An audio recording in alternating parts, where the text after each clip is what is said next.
AP deputy CM Pawan Kalyan ను బెదిరించిన ఆగంతకుడిని పోలీసులు చాకచక్యంగా పట్టుకున్నారు. బెదిరింపు కాల్ వచ్చిన క్షణం నుంచి పోలీసులు చకచకా కదిలారు. పవన్ కళ్యాణ్ కు బెదిరింపు కాల్స్ రావడంతో విషయాన్ని హోంమంత్రి దృష్టికి తీసుకెళ్లారు అధికారులు. హోంమంత్రి అనిత వెంటనే డీజీపీ ద్వారకా తిరుమలరావుతో ఫోన్లో మాట్లాడి విషయం వెల్లడించారు. తక్షణమే విచారణ చేపట్టాలని కోరారు.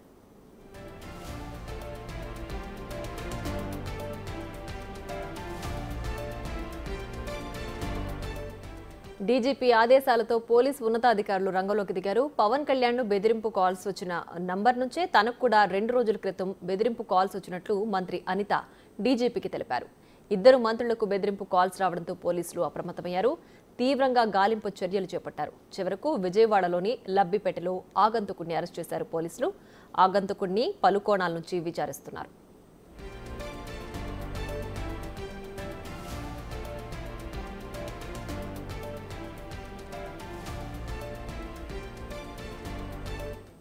డిప్యూటీ సీఎం పవన్ కళ్యాణ్ పేషీకి మాత్రమే కాదు 2 రోజుల క్రితం హోంమంత్రి అనితకు కూడా బెదిరింపు కాల్స్ వచ్చినట్లు సమాచారం. పవన్ కు అనితకు ఒకే నంబర్ నుంచి కాల్ వచ్చినట్లు గుర్తించారు. దీంతో ప్రభుత్వం అప్రమత్తమైంది. ఆగమేఘాల మీద కదిలి నిందితుడిని పట్టుకున్నారు.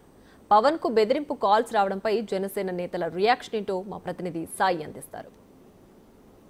ప్రస్తుతం పవన్ కళ్యాణ్కి ఏదైతే ఆగంతకులు కాల్ రావడం జరిగిందో దానికి సంబంధించినటువంటి అంశంపైన జనసేన వర్గాలు అయితే తీవ్ర ఆగ్రహాన్ని వ్యక్తం చేస్తున్నారు. వాళ్ళతో మాట్లాడేటటువంటి ప్రయత్నం చేద్దాం. ఏంటి ఈ కాల్స్ని ఎలా చూడొచ్చు? గత 5 సంవత్సరాల వైసీపీ పాలనలో రాష్ట్రంలో ఎంత అరాచకం జరిగిందో, ఈ రాష్ట్రాన్ని గంజాయి ఆంధ్రప్రదేశ్గా మార్చారు, ఉచిత బియ్యం రేషన్ మాఫియాగా మార్చారు, ఎర్రచందనం స్మగ్లర్లకి ఆలవాలంగా మార్చారు.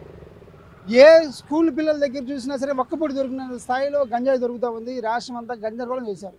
ముఖ్యంగా పెద్ద పెద్ద పారిశ్రామికవేత్తల దగ్గరికి వెళ్ళి కూడా ట్రిగ్గర్ పెట్టి రివాల్వర్లు పెట్టి వ్యాపారాల్లో భాగస్వాములు తీసుకున్నారు బెదిరించి వాళ్ళని. అలాంటి దుష్పరిపాలన పోయి ఈ రోజున రాష్ట్రంలో ఒక మంచి ప్రభుత్వం ఏర్పడింది.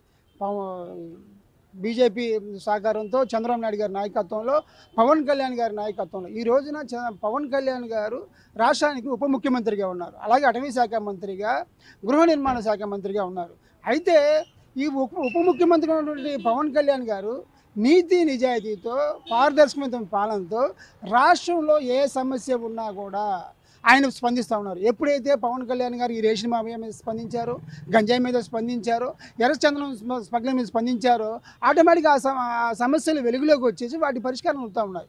ఎప్పుడైతే ఈ యొక్క మాఫియా అంతా కూడా వాళ్ళకి బిక్కిరైపోతూ ఉన్నారు పవన్ కళ్యాణ్ గారి దెబ్బకి.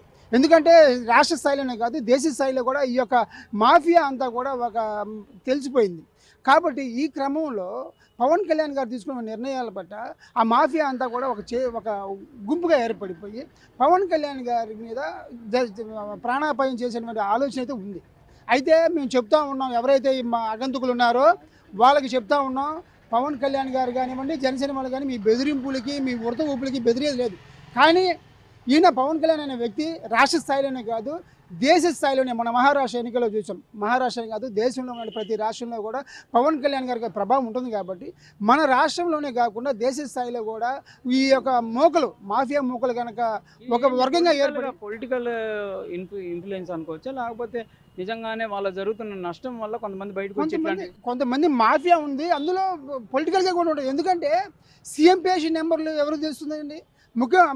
ఉప ముఖ్యమంత్రి పేషి ఫోన్ నెంబర్లు ఎవరికి తెలుస్తుంది? అలాగే మన అనిత మేడం గారు, హోమ్ మినిస్టర్ గారు, ఆమె ఫోన్ పేషి నెంబర్లు ఎలా తెలుస్తుంది? అంటే ఇది మామూలుగా ఆషామాషిగా తీసుకోవద్దని చెప్తా ఉన్నాం. కేంద్ర రాష్ట్ర ప్రభుత్వానికి కూడా ఇది సీరియస్గా తీసుకోండి. పవన్ కళ్యాణ్ గారి యొక్క ఆగంతుకుల నుంచి వచ్చిన ఫోన్ కాల్స్ని కానివ్వండి, అసభ్యకరమైన మెసేజ్ల గురించి కానివ్వండి, దయచేసి నిఘా వ్యవస్థలు, కేంద్ర రాష్ట్ర ప్రభుత్వాల నిఘా వ్యవస్థలు దీన్ని సీరియస్గా తీసుకోవాలని చెప్పి కోరుకుంటా ఉన్నాం. మీ వృద్ధులకి అయితే బెదిరించేది లేదు. రాష్ట్ర వ్యాప్తంగా కానీ దేశవ్యాప్తంగా పవన్ కళ్యాణ్ గారి క్రేజ్ పెరుగుతూ ఉంది. ఆయన నీతి నిజాయితీ, పారదర్శకమైన పాలన, జవాబుదారీ పాలన ఈ రాష్ట్రంలోనే కాదు దేశ స్థాయిలో ఆయన ప్రభావం చూపిస్తూ ఉన్నారు. కాబట్టి ఆయన దేశ నాయకుడిగా ఎదుగుతున్న క్రమంలో ఇలాంటివన్నీ వస్తూ ఉంటే మేము ముందే ఊహించాం. ఎందుకంటే రేషన్ మాఫియా అనేది మామూలు విషయం కాదు, ఒక కాకినాడకే పరిమితమైంది కాదు.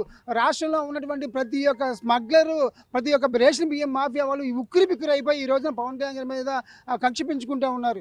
ఇది దయచేసి మోదీ గారు, చంద్రబాబు నాయుడు గారు ప్రత్యేక భద్రత కల్పించాలి, జెడ్ కేటగిరీ భద్రత కల్పించాలని చెప్పి జనసేన పార్టీ తరఫున డిమాండ్ చేస్తూ ఉన్నాం. ఇది ప్రధానంగా కూడా డిప్యూటీ సీఎం పవన్ కళ్యాణ్కి ఏదైతే థ్రెట్ కాల్స్ రావడం పైన అయితే తీవ్ర ఆగ్రహాన్ని అయితే జనసేన వర్గాల నుంచి వినిపిస్తున్నాయి. కంపల్సరీగా వీటన్నిటిని కూడా మేము సీరియస్గా తీసుకుంటాం, కేంద్ర ప్రభుత్వం దృష్టికి కూడా తీసుకెళ్తాం అనే విధంగా వాళ్ళు చెప్తున్నారు. దాంతోపాటు కొంత ఈ కాల్స్ పైన సీరియస్గా పోలీసులు యాక్షన్ చేయాలనే విధంగా కూడా కోరుతున్నటువంటి పరిస్థితి ఉంది. కెమెరామ్యాన్ సిద్ధుతో సాయి శంకర్, గుంటూరు.